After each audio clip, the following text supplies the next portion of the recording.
You don't have to walk this path alone. I'm here, I'll take you through the hill you climb all on your own. It's steep and long. In the darkness of your world, I'll meet you on your knees and make all things new. And as Jesus takes my hand, he whispers, I got this, I got this. I'm Penny Cook, and thanks for joining me here today. Today's conversation is especially close to my heart because if you've listened to the podcast before, you know that caregiving has become a significant part of my own life. Caring for someone you love can be one of the greatest expressions of love and faith, but it can also be exhausting, lonely, and sometimes overwhelming. Today's guests understand that journey firsthand. We're going to talk about what it means to trust God when life takes an unexpected turn, and how he provides daily manna for caregivers, and how his presence sustains us one day at a time. So today I'm joined by two remarkable women. Here visiting with me today is Mary Whitaker. We're actually in my living room instead of the podcast studio because it just works better virtually. All of my virtual ones have been here. So we're just comfy on the couch. And Mary now cares for her husband, Dwight, full time. But before that, up until last winter, she was a media specialist for a local school. But after a devastating automobile accident decades ago left Dwight disabled, Mary chose not only to walk beside him through the challenges that followed, but actually married him after the accident. So today they live an active life together, enjoying traveling when they can, and faithfully serve their church in Hiram, Georgia. Now, joining us virtually is Linda Cobourn. And I'm sorry, is that the way you pronounce your last name, Cobourn? Cobourn, yes. Cobourn, okay, good. Linda spent years caring for her husband, Ron, through numerous health challenges and surgeries. And out of that journey, she has written a beautiful new book. I've got a copy right here titled You Are Not Alone, Rest and Refuge for Spousal Caregivers. So Linda's message to caregivers is simple, but very powerful. You are seen, you are loved, you are carried, one step at a time. Linda, I've read your book through quickly because I just got it this past week, so I kind of hurried through it, and well, you know what it's like to be a caregiver, so I didn't have a lot of time to devote to reading, but I wanted to get as much as I could through it, and I can't wait to go back through it very carefully and purposefully. I got a highlighter out already, and I've highlighted some things, and I love your heart and how you bring the reader into your story and your life, and you offer God's hand to those of us turning the page as a reminder that he is our strength and our comforter. And I have to say that chapter 10 is my favorite so far. Now, I missed a few probably little chapters in the middle. I read a lot in the beginning, and then I wanted to get to the ending. Sure. So, kind of cheated and saw the end. That's okay. But I love chapter 10. It just really, really spoke to me. And that's where I got my highlighter out. And I'll have some more to share on that later. But so thank you both for joining me here today on the podcast.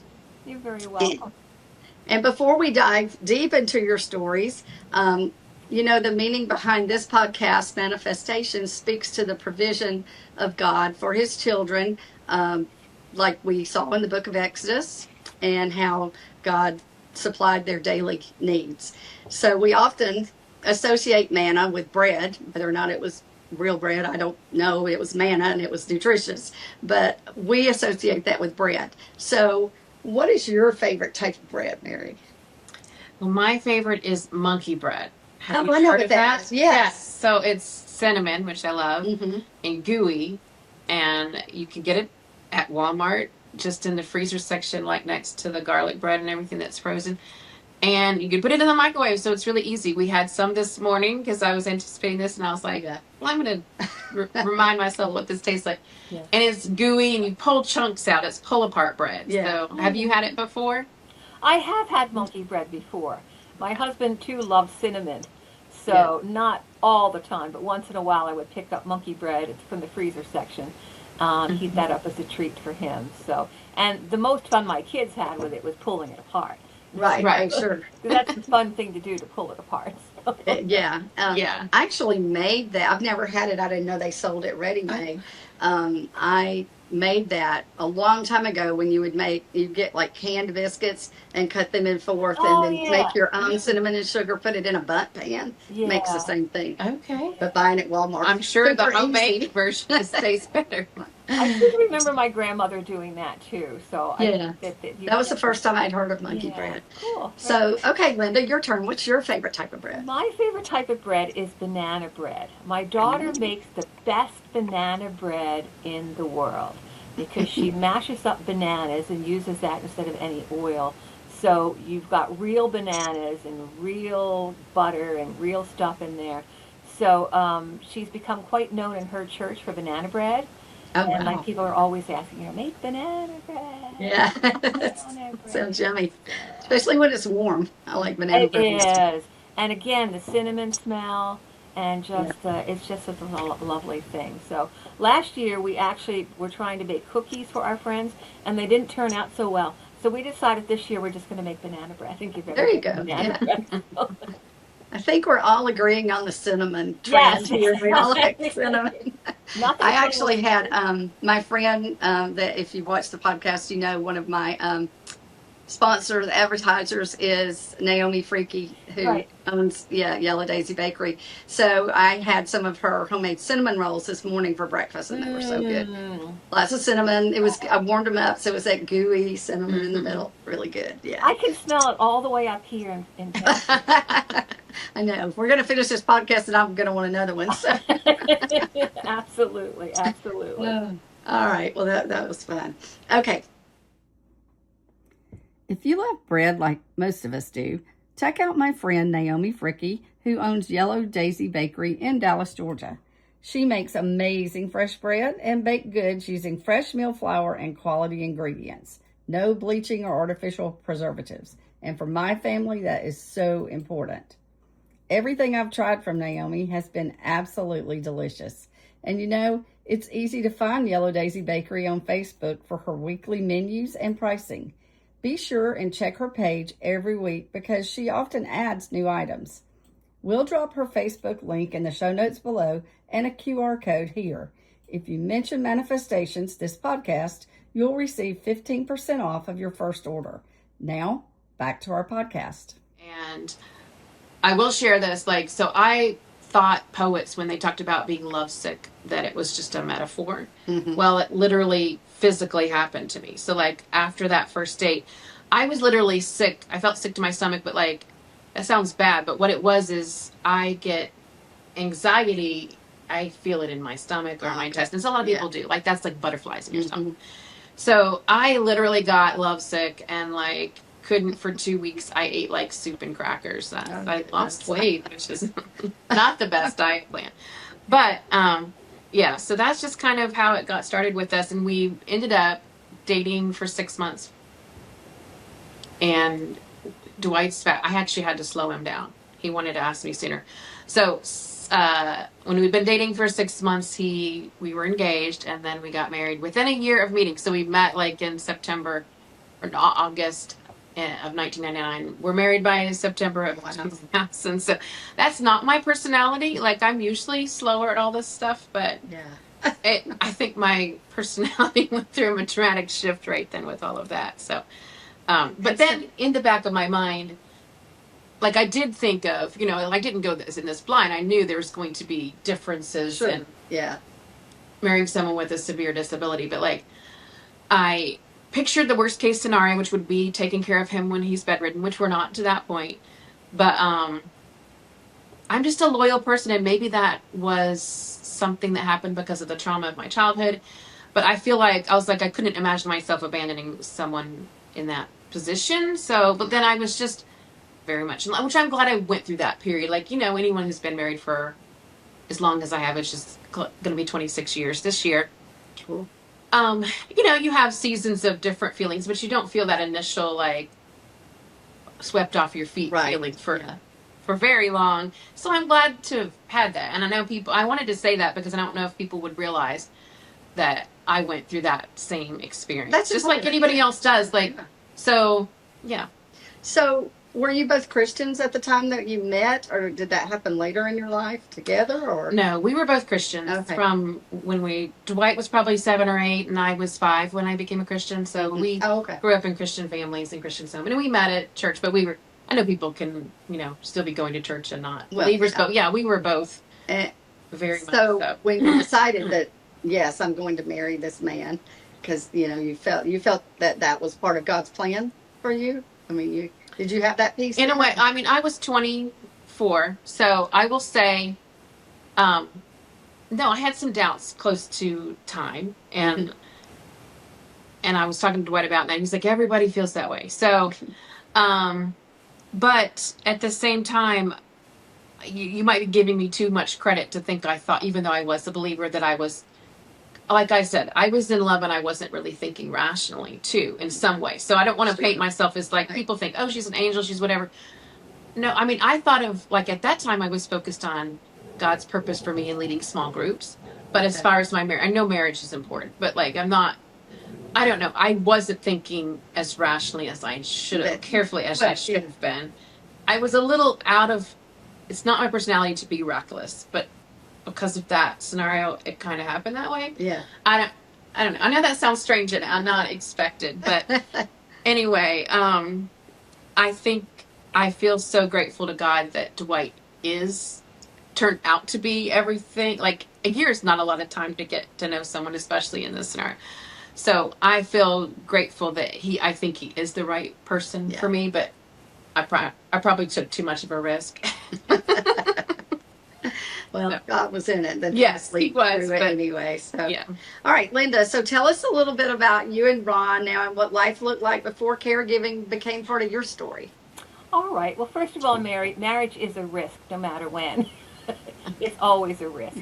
It's a leap of faith, and you just have to trust that God is guiding you in that leap of faith that you take. So it's not just you that we're taking the risk. We all take risks when we bind ourselves to someone else.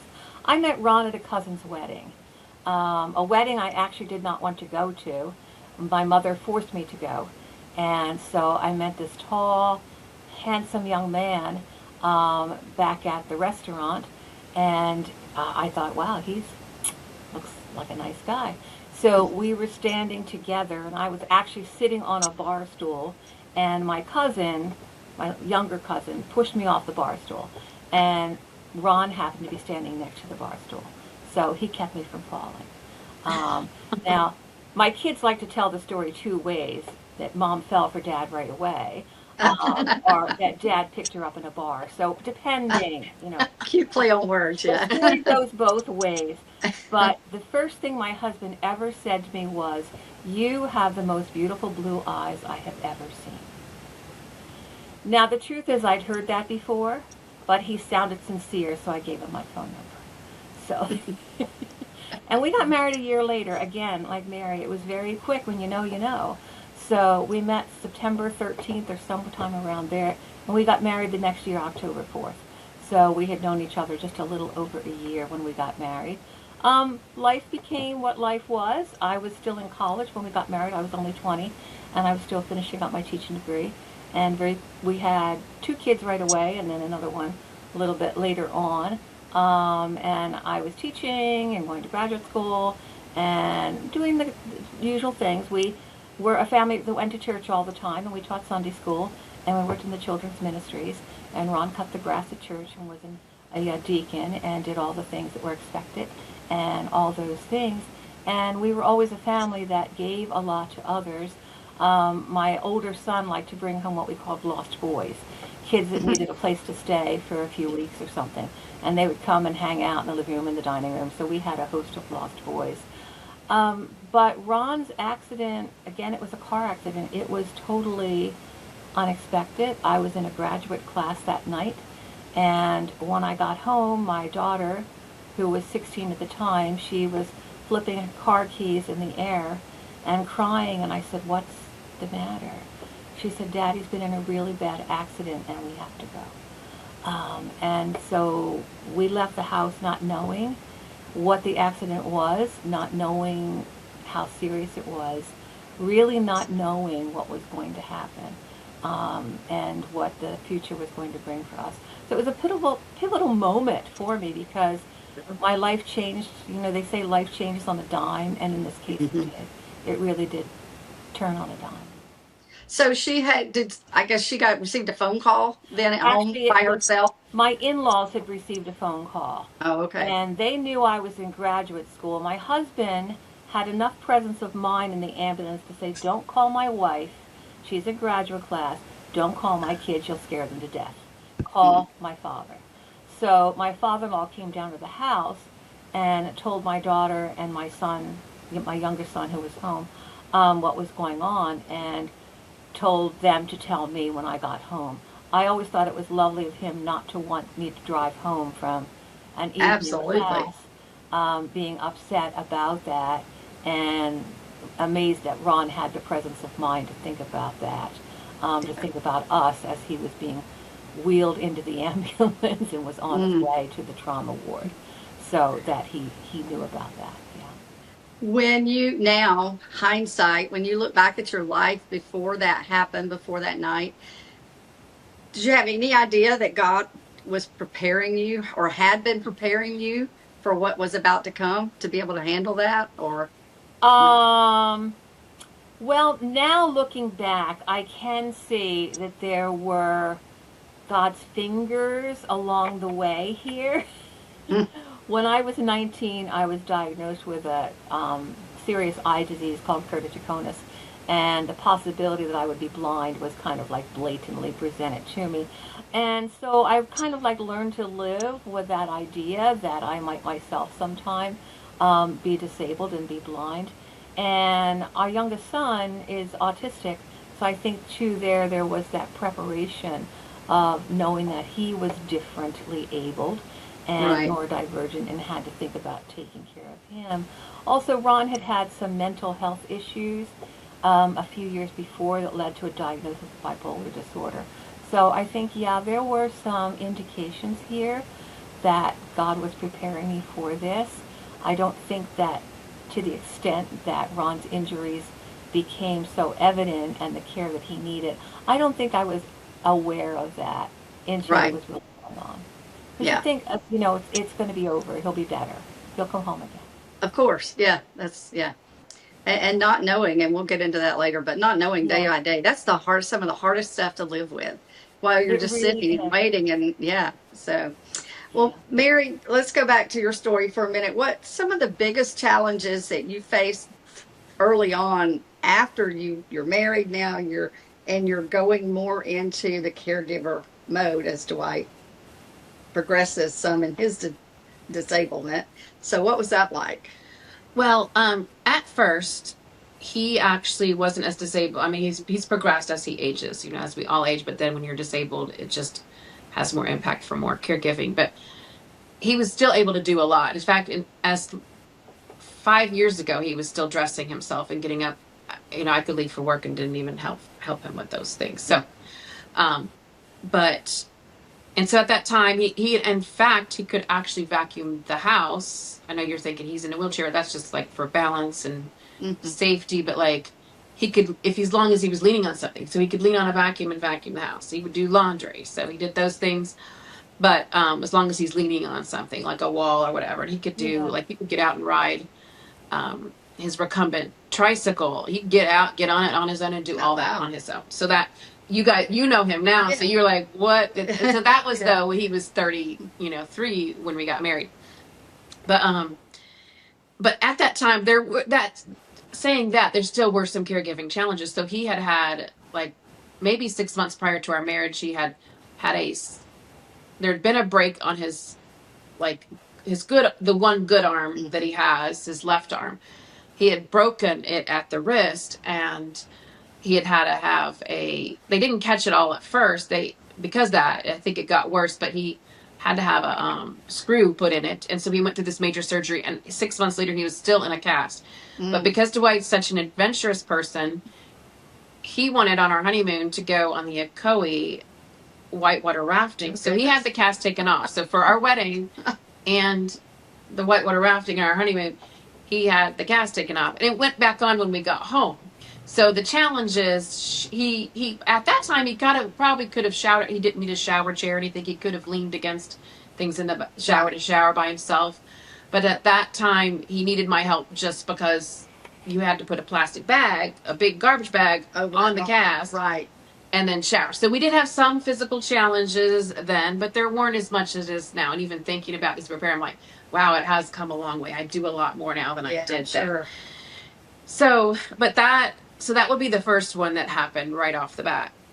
But then the things that strike you more, because everyone sees the physical things. That's what you see that's what you think is going to be the problem. But from the beginning, cognitive issues. Even though Dwight is really smart, anyone who meets him knows he's intelligent. He was going to get he was getting his engineering degree when he was in his car accident, and he was going to get a 5-year degree and within 4 years, and he was on his 3rd year of the program.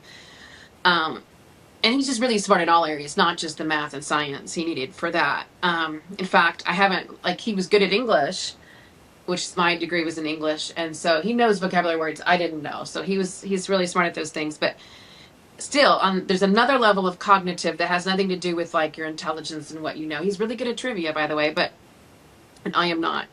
But he has processing problems that are a result of the traumatic brain injury. And just for my role in education, I know that they call us your executive functioning, which is basically the control center of your brain, how it controls different things. There's a lot that goes into it that we all take for granted, and he can't do multi-step processes very well. So, in fact, it's challenging for him to check his voicemail, because if it takes more than one step, he really doesn't remember all the steps in order, and he can't do it because he doesn't remember how to do it. But then another thing would be he has short-term memory loss. So he can remember his life before the accident. He remember all like the things he knew and studied before the accident, but he can't remember, like, it's hard to learn new things because it has to stay in your short-term memory for a little bit before it can transfer to your long-term, and he just struggles with that processing. And another thing that happens with traumatic brain injury is that because there's gaps in their thinking, they make up stuff, and it's not that they're lying. They believe it themselves. Like, they believe that's really how it happened. And so he'll like fill in the gaps with that. So you don't want to, I've learned early, you don't want to suggest things, because then he'll think it's true, and then he'll have a whole new story, which really wasn't true. But, it's true. My younger sister ended up having a stroke when she was 20 or 29.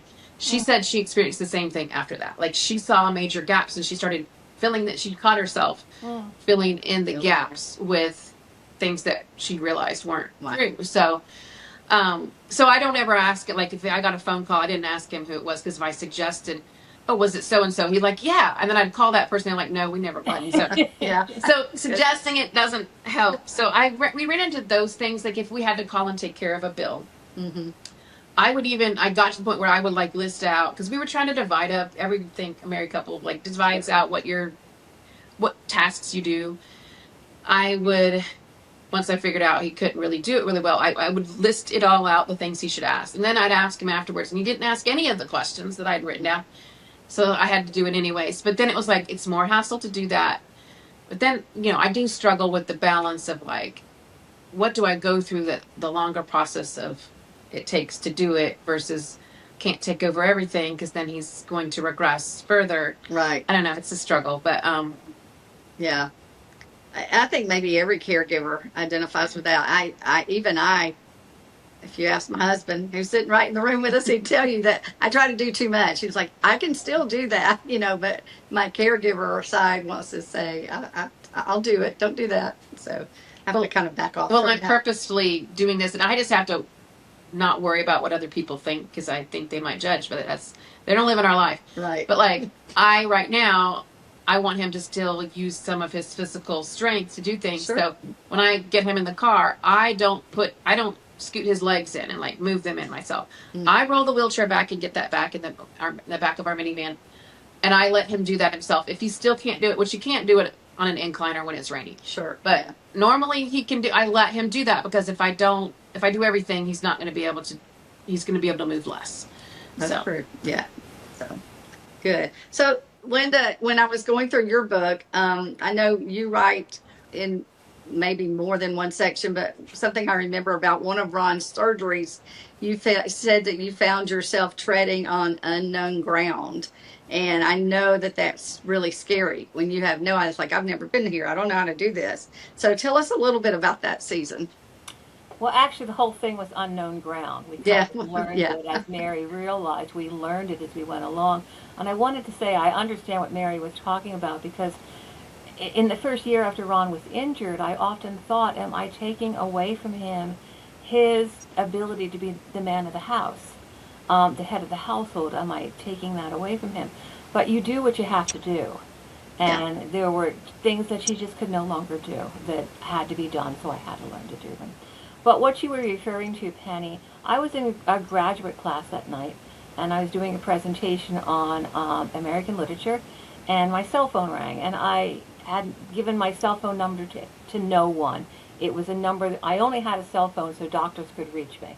And my kids had the number, and no one else had the number. So I picked up the phone. My professor said, no, go in the hallway, take the call. So I took the call, and it was my daughter. And my husband's recent surgery, the incision had split open, and he was bleeding profusely. He was at home. And so here was my 16-year-old daughter and my 10-year-old son trying to handle this emergency of what was going on, trying to figure out how they could get their dad to the hospital, what they could do. And, you know, they did just so beautifully with all of it. Alan gathered up the medications and took snacks, because you always take snacks to the hospital. Yes. And Bonnie made the phone call, called the church, called my best friend, got the prayer team going, things like that. And so by the time I got home, you know, they had already taken care of all of these things. And I thought to myself, where did they learn to do this? You know, how did they learn to be so capable and take care of this when I wasn't there to do it? Well, it became kind of, all of my children had to learn to do all of these things. They had to learn that their dad had these special needs, and they had to learn, you take the medications, you take change for the phone, you call the church, you call this people, you call that. You know, you do what you need to do to get your dad where he needs to go. But it was scary for us, because the incision splitting open meant that there were things going on, that infections were happening and other things were going on. And he ended up being in the hospital for several more weeks. We were always told it would be a short time, and it never was, because he always got an infection. Something else always went wrong. So a 2-week stay turned into 4, and I think we just became realistic about that. It wasn't going to be what the doctor said it was going to be. And I'm sure, Mary, you have found this too, that I knew my husband better than the doctors knew him. Yeah. Mm-hmm. And when a surgeon said to me, oh, nobody ever has problems with this surgery, I would say, my husband will. I guarantee you he will. I will. No one ever has complications with this anesthesia. My husband will. I promise you. He will. We've been there too. Because it's true. You know too much more. I used to say that I was the Reader's Digest version of Ron's medical charts. I could tell you in 5 minutes what it would take you several hours to read.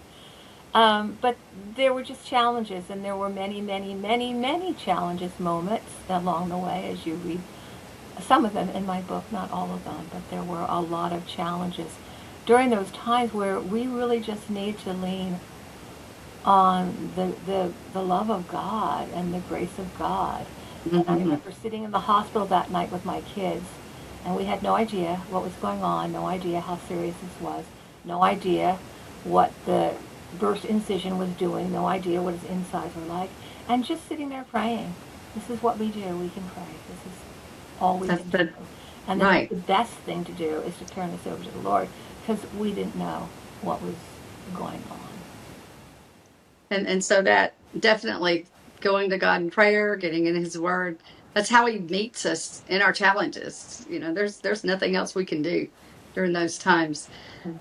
And it's the best thing we can do. And that's when Psalm 91 really became so real to me, was during those early days of Ron's illness after the car accident, because I began to realize that the promises of this, that we would be seen, we would be held, we would be guided, God would be our refuge, were very real to me. Mhm.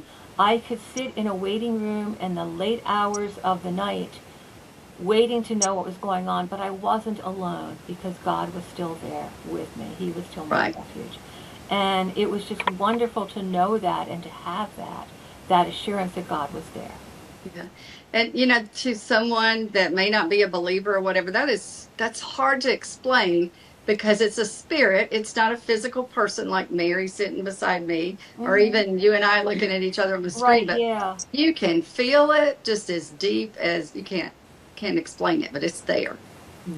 Right. It's- But what I found is God always gave me exactly what I needed for that day. mhm. Not any extra. It was like you referred to the manna that Yeah. the children of Israel had in the wilderness. He didn't give them manna for tomorrow. He gave manna for today. And Today. that's what my journey became. It was just manna just for what I needed during that day. Strength for just this moment was what it was. And so my kids and I just learned to lean into the moment. We're not Yep. worrying about tomorrow or next week. We're getting through this. We're trusting God for this. Yeah, and you carry that reference to Psalm 91 throughout your book. I saw you refer to it over and over and over. And that does, I think God gives us something in his word that becomes our life sustaining. Yeah. That's your verse. Yeah, That's my psalm is absolutely your Psalm promise. 91, because there is so much to it that has to do with giving us care and refuge and letting know that we are sheltering under the wings of God, and he Mhm. has us safely in his arms, and we do not need to fear what is happening. You refer to treading over things, the cobras, the dangers of the night. Yes, I can't always control what's going on, but I do know that God is always in control. And I do know that he's going to give me what I need to get through this exact moment. And he always does. He always does. Absolutely. So, Mary, I know recently you shared with me a big change in your own life due to the progression with Dwight's physical capabilities that you stopped working. You were working full time. So, share a little bit about that and that decision. Well, I think just over time, it's one of the hard things is like knowing, like dealing with the constant like slight shifts and changes I have to make, and knowing when is the right time for me. And it was challenging to work full time, like the whole time, but it gets harder at the end. But um, one thing I do want to say, and this is for any woman who works outside the home and has a whole family to care for, not just someone who's has health problems or whatever. When I was working, I have the work ethic personality that wants to do A plus. Like I did A plus work in high school, so I carried that onto my work life, and I did that for so I worked at a place called Devereaux, and when I was working there, I worked too many hours. I gave my best time to my most energy to work, and at that time, thankfully, Dwight did not need me as much. But looking back on that, and wisdom after having experienced it, and when I was getting the job that I've had for the last 7 years, I was able to back up a little, and I realized in that job, okay, I had been giving A plus work at my job, but you may think it's possible, but no one's a superhero. You cannot be A plus at work and be A plus at home. It is not possible. If you think you are, ask your family if they agree. But so A plus at work meant I was C or D at home. Yeah.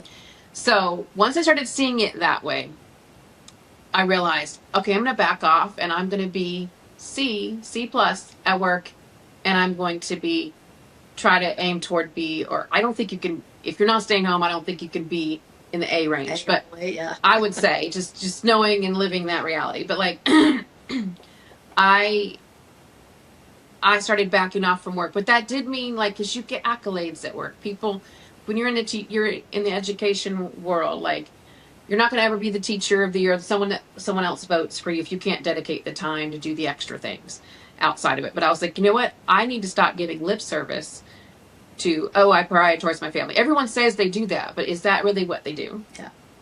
And so I had to start backing up, but that meant I know I wasn't going to do as well at a job, and that did aggravate me.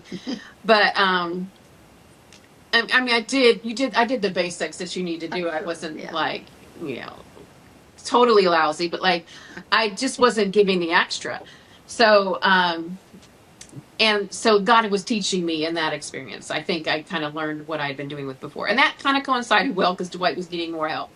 And then I just got to the point. So for me, when I decided this summer, I could kind of see that this past summer, a year ago, that Dwight needed more help. He just needed more assistance in the bathroom. So when he just can't make the turn, and he's going to constantly fall. Like that is probably the most dangerous, unsafe and dangerous place for people with disability. There's a lot of things to hit yourself on. And there's a lot. It's like a tight space, and you can't get the wheelchair in the room. And so it just was becoming more of a problem, and he was falling more, and I was helping him more, and I realized that it's like, this is going to be a challenge going back. So I went back. We start school like teachers do, like the last week in July, and the second day back at work, he fell, and then in the next month, 4 more times, and then I started looking into what my options were. Found out that to hire a caregiver, insurance does not cover it. It costs $35 an hour, and when I sat down and looked at the math, I was going to owe the caregiving company $200 a month after I gave my entire check to them. Yeah, that's a lot. So then I realized I had to stay home. So that's just how I came to that realization. And then what's crazy is taking that step of faith and doing it felt very scary because I made a little, not quite, but almost twice as much of what my husband gets with his retirement check and his disability. So I was like, this seems impossible. Scary. But God has he's provided an amazing way. Like he's financially provided. I do not have to work, and I'm not even bringing in any income right now. Not saying that I can't like do some writing and do some other things in the future that will bring it. But now I've been able to have this rest period of adjustment for this whole year and he's had a lot of medical appointments. So we're getting him stabilized with all this stuff. So I'm just, that's just been the journey of that shift. And God's grace, big time. It is, and I just am amazed at how much He has provided for us financially to do that, and realize not only that on my part, you can't just, yes, you do. God is the one who's done all of this, but at the same time, I am making choices of cutting back on things that are frivolous spending, or just those different things that I have to do on my part to make this work. So. Well, interestingly enough, and I'll go ahead and interject this. This is, what's the date today? We're pre-recording this like we do all our podcasts, and it is not July, June, what's today, 12th? 13th. 13th. Is it 13th? Yeah, today's, okay, we don't even know what day it is. June 13th. So this will air sometime in mid to late July. And I am retiring July 1st. So by the time this airs, I will also be retired from my full-time job. I have several little side jobs that bring in income. I'm also a professor at the University of Arizona for online master's class students.